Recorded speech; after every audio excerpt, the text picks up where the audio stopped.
ஒரு விவசாயிக்கு அவன் வளர்த்த ஒரு பெரிய மாய கோழி இருந்தது. அந்த கோழி விவசாயிய தன்மேல் அமர வைத்து வானத்தைச் சுற்றி மகிழ்ச்சியாக பறக்கச் செய்யும். வானம், மேகங்கள் எல்லாம் அவர்களின் விளையாட்டுக்கான மைதானம். ஒரு நாள் கோழி அவனை அழைத்து வயலுக்கு கூட்டிக் கொண்டு செல்லும். அங்கே அந்த கோழி ஒரு பெரிய தங்க முட்டை இடுகிறது. முட்டை துள்ளி உடைந்து அதிலிருந்து ஒரு சின்ன சின்ன பச்சை முகம் கொண்ட அழகான குஞ்சு கோழி வெளியே வருகிறது. ஆனால் அடுத்த நிமிஷம் அந்த பெரிய கோழி முகம் சுருங்கி அழத் தொடங்குகிறது. ஏன் தெரியுமா? ஏனெனில் யாரும் லைக் பண்ணவே இல்லை, சப்ஸ்கிரைப் கூட செய்யவில்லை. ஒரு காலத்துல ஒரு நல்ல விவசாயி இருந்தார். அவருக்கு நிறைய வண்ணமயமான கிளிகள் இருந்தது. சிவப்பு கிளி, பச்சை கிளி, மஞ்சள் கிளி எல்லாமே விவசாயியோட நண்பர்களா இருந்தாங்க.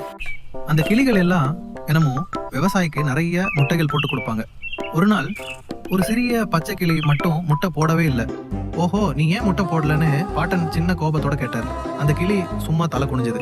அப்போ அந்த விவசாயி ஓரளவு சிங்கம் மாதிரி சீரிட்டு அந்த கிளிக்கு அடிச்சிட்டாங்க. அந்த கிளிக்கு ரொம்ப வேதனை ஆயிடுச்சு. அது அழுது கொண்டே அங்கிருந்து பறந்து ஓடுச்சு. பறந்து ஒரு கோழியை பார்த்தது. அக்கா கோழி, எனக்கு எதுவும் தெரியல, அந்த விவசாயி என்ன அடிச்சார், எனக்கு எப்படியாவது முட்டை போடணும்னு ஆசைன்னு அழுதுகிட்டே சொன்னது. அந்த கோழி என்ன சொன்னாங்க தெரியுமா? அது பெரிய விஷயம் இல்ல குட்டி, இது என்னோட ரகசிய சிறப்பு, இதை குடிக்க நீயும் முட்டை போட ஆரம்பிக்கலாம். அந்த கிளி சிறப்பு குடிச்சது. கிளி ஒரு நாள்ல 10 முட்டை போட்டது. பாட்டனும் ரொம்ப சந்தோஷப்பட்டார். ஆனா அந்த கிளி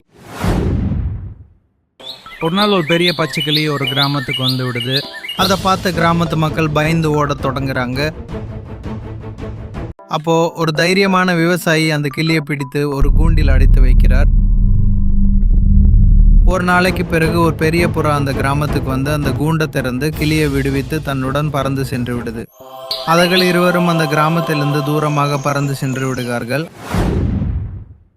ஒரு கிராமத்தில் ராமு என்ற ஒரு விவசாயி இருந்தான். அவனிடம் ஒரு வெள்ளை கோழி இருந்தது. அந்த கோழி தினமும் ஒரு தங்க முட்டை போடும். ராமு அந்த முட்டையை நகரத்துக்கு கொண்டு போய் விற்று சந்தோஷமாக வாழ்ந்தான். ஒரு நாள் ராமுவுக்கு ஆசை வந்தது.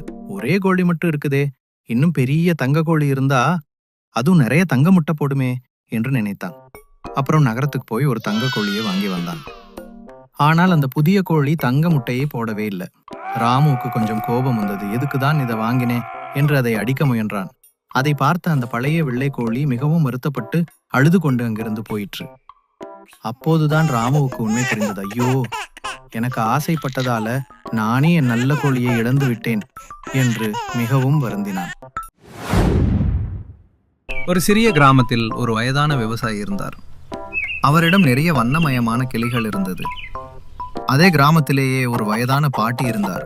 அவரிடம் நிறைய கோழிகள் இருந்தது. அவை ஒவ்வொன்றும் தினமும் நிறைய முட்டை போட்டு கொண்டிருந்தது. அந்த விவசாயி பார்த்து, என் கிளிகள் மட்டும் முட்டைகளை போடவே இல்லையே. அவர் சின்ன கோபத்துடன் கிளிகளை துரத்தி அனுப்பிவிட்டார்.